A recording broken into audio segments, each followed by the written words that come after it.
حضور سے یہ بھی ثابت ہے، پورے سر کا اگر فرض امام اعظم کہتے کہ پورے سر کا ہے تو پھر حضور سے یہ چوتھائی سر بھی ثابت ہے، تو کیا حضور فرض چھوڑیں گے کبھی؟ یہ دین کے جو بھی مسائل ہیں آپ نے کہاں سے حاصل کیے؟ کون سی کتاب سے؟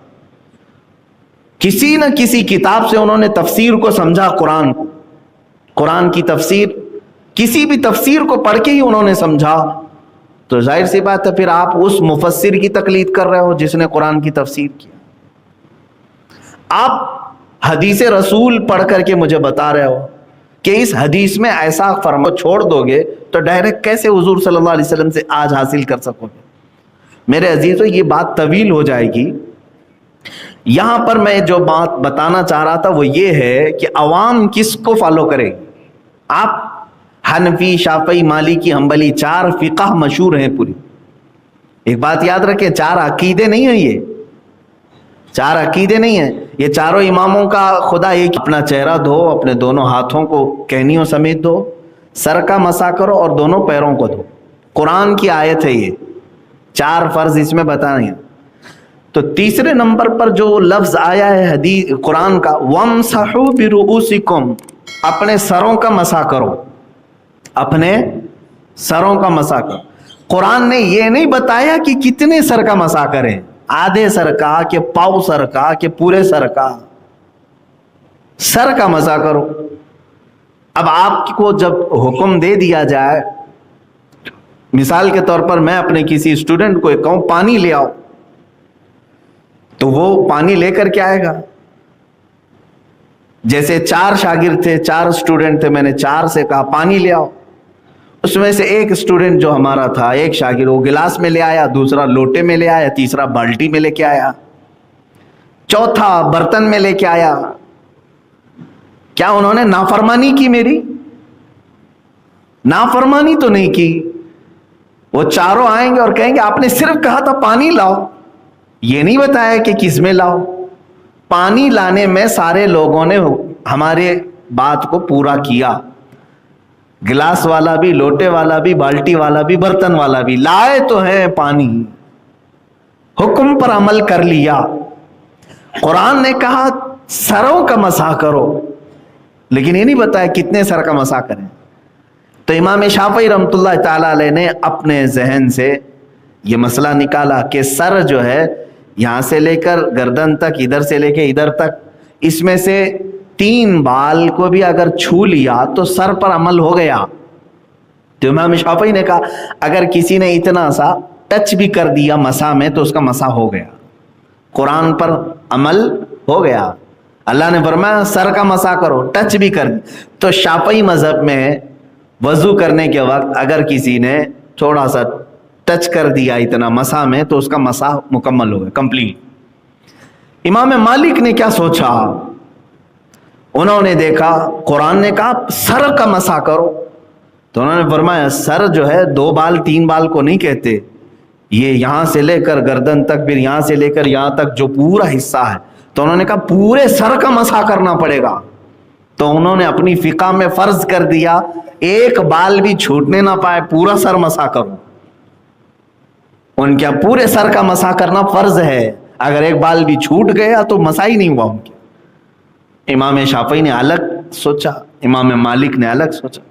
امام اعظم ابو حنیفہ رحمۃ اللہ تعالی علیہ ان کے دونوں کے درمیان میں۔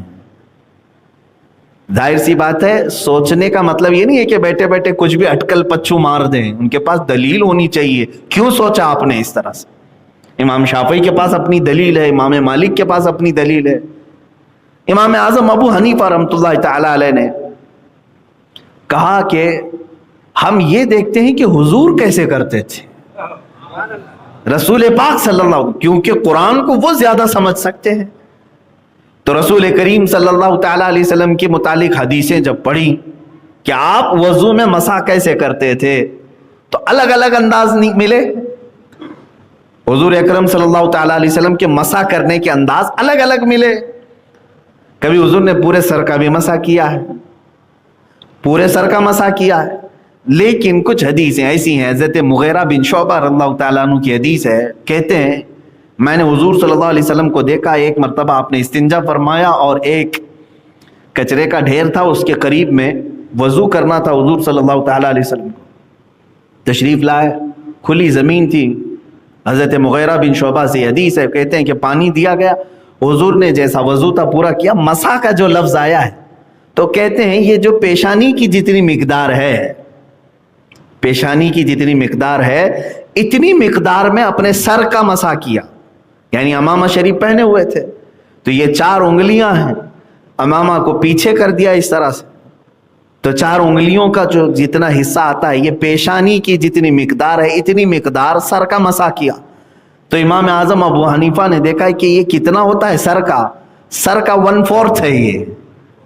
کیا ہے، یہ پاؤ سر ہے، تو اسی لیے فقہ حنفی میں کہا گیا 1/4 سر کا مسا کرنا فرض ہے، 1/4 سر کا مسا کرنا فرض، کیونکہ حضور سے یہ بھی ثابت ہے، پورے سر کا اگر فرض امام اعظم کہتے کہ پورے سر کا ہے تو پھر حضور سے یہ 1/4 سر بھی ثابت ہے، تو کیا حضور فرض چھوڑیں گے کبھی؟ تو یہ سکولز آف تھاٹ جس کو کہتے ہیں، سوچنے کا انداز، دلیلوں کے انداز الگ الگ اماموں کے ہو گئے، یہ استنباط کرنے کے طریقے ہیں، قرآن سے اور حدیث سے مسئلے نکالنے کے طریقے ہیں۔ تو اب یہاں پر بات آئی، ایک امام شافعی وہ کہہ رہے ہیں 3 بال کو چھو لے تو مسح ہو گیا، انہوں نے بھی قرآن پر عمل کیا کہ نہیں؟ اللہ نے تو صرف اتنا فرمایا نا، سروں کا مسح کا۔ امام مالک کہہ رہے ہیں پورے سر کا مسح کرو، وہ بھی قرآن پر عمل کیے کہ نہیں؟ تیسرے امام اعظم ابو حنیفہ ہیں، وہ کہہ رہے ہیں کہ 1/4 سر کا مسح کرو، وہ بھی قرآن پر عمل کر رہے ہیں کہ نہیں کر رہے ہیں؟ جیسے میں نے اپنے اسٹوڈنٹس کی مثال دی، 4 لوگ پانی لے کر کے آئے، میں نے خالی کہا پانی لاؤ، کوئی گلاس میں لایا، کوئی بالٹی میں لایا، کوئی لوٹے میں لایا، کوئی برتن میں لایا، لیکن سب لائے کہ نہیں لائے؟ حکم پر عمل ہو گیا۔ اسی طرح میرے عزیزو قرآن کی مطلق آیت پر یہ 4 اماموں کا عمل ہو گیا، رہ جاتے امام احمد بن حنبل، ان کا مسئلہ امام شافعی سے زیادہ ملتا جلتا ہی ہے، اس لیے زیادہ الگ سے بیان نہیں ہوتا۔ تو اب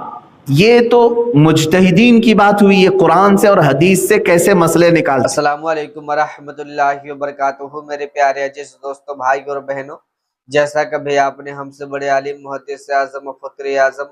یعنی مفتی سلمان اظہری صاحب کے زبان سے بنات کو سماعت کے لیے میں آپ کا میزبان قاری تسبیح عالم۔ آپ اگر ہمارے چینل پر پہلی مرتبہ آئے ہوں گے تو آپ سے گزارش ہے، ریکویسٹ اپیل ہے کہ آپ اس چینل کو ضرور سے ضرور سبسکرائب کر لیجئے گا، تاکہ آپ کو ہر دن اس طرح کا ایک اچھا پیغام ملتے رہے۔ الحمدللہ ابھی آپ نے تو ہم سے بہت بڑے عالم کے زبان سے بنات کو سماعت کر چکے ہیں، تو میں آپ سے زیادہ بحث نہیں کرنا چاہتا ہوں، اور نہیں میں آپ کے وقت کو لینا چاہتا ہوں، اور نہیں میں آپ کے وقت کو برباد کرنا چاہتا ہوں، اس لیے کہ آپ نے ہم سے بہت بڑے عالم کے زبان سے بنات کو سماعت کر چکے ہیں، تو میں نے سوچا چلو یار اپنے قوم کے مسلمان بھائیوں کے پاس اس پیغام کو شیئر کرنا بہت ہی ضروری ہے کہ غسل کرنے کا صحیح طریقہ کیا ہے، وضو کرنے کا صحیح طریقہ کیا ہے۔ آپ کو پتہ ہی نہیں ہے کہ صحیح طریقے سے غسل کیسے کیا جاتا ہے، صحیح طریقے سے وضو کیسے بنا جاتا ہے، یہ سب کچھ بھی آپ کو معلوم نہیں ہے، لیکن مجھے یقین ہے، آپ پر بھروسہ کرتا ہوں، اور انشاءاللہ تعالیٰ کرتے آ رہا ہوں کہ اگر آپ نے شروع سے لے کر اینڈ تک بیان کو سنے ہوں گے تو مفتی سلمان اظہری صاحب نے وضو کے حوالے سے، غسل کے حوالے سے پورا مکمل طریقہ بتا دیے ہیں۔ تو میں آپ سے زیادہ بحث نہیں کرنا چاہتا ہوں، لیکن جو دوسری بات پوچھی گئی تھی کہ کیا ننگے ہو کر غسل کرنا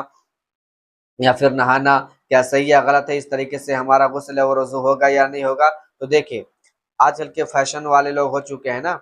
تو آپ اپنے گھروں میں اگر کہیں ایسا جگہ ہو جہاں پہ غسل خانہ بنایا ہو، آپ کے علاوہ صرف آپ کا جسم کوئی نہیں دیکھ سکتا ہے، تو آپ ایسی حالتوں میں ننگے ہو کر غسل کر سکتے ہیں، اس میں کوئی دقت نہیں ہے، لیکن ایسا نہیں ہے کہ کہیں آپ ننگے ہو کر غسل کر رہے ہیں، پورا عوام دیکھ رہے ہیں، آپ کا پورا لوگ جسم دیکھ رہے ہیں، تو اس طریقے سے غلط ہے، اس طریقے سے نہیں کرنا ہے، ورنہ آپ کا وضو اور غسل نہیں ہوگا۔ تو اس کے حوالے سے سب ڈیٹیل انفارمیشن مفتی سلمان اظہری صاحب نے آپ کو دے دیے، اور وضو کرنے کا طریقہ کیا ہے، کس طریقے سے وضو کرنا چاہیے، یہ بھی آپ کو مفتی سلمان اظہری صاحب نے بتا ہی دیے ہیں۔ تو خدا کے واسطے اور میں آپ سے ایک ہی بات کہہ کر جاؤں گا کہ آپ نے اس بیان کو پورا سن لیا ہے تو اس بیان کو دوسرے بھائیوں تک پیغام کو شیئر کیجیے گا، تاکہ جن کو بھی اس مسئلے کے بارے میں معلوم نہیں ہے ان کو بھی اچھے طریقے سے، بہترین طریقے سے معلوم چل جائے گا۔ چلیے اگلے ویڈیو میں ملتے ہیں، خدا حافظ، دعا میں یاد رکھیے گا۔